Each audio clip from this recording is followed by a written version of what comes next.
Лише спільними зусиллями зі світовим товариством можна натиснути на очільника Кремля Путіна та пришвидшити момент деокупації півострова. Про це говорили в офісі Меджлісу лідери кримсько-татарського народу з колишнім бранцем Москви Олегом Сенцовим. Обговорили подальшу співпрацю, втім конкретних планів ще не будували.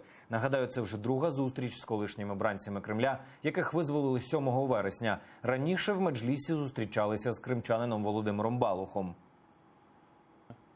Ми націлені на те, щоб у нас була єдина боротьба всіх людей, які люблять Крим, які будуть повертатися в Крим. Олег Сенцов з тих людей, які одразу після звільнення, буквально через декілька днів, він дуже чітко позиціонував свою подальшу долю, життя з тим, що він буде робити все для того, щоб повернутися до Криму.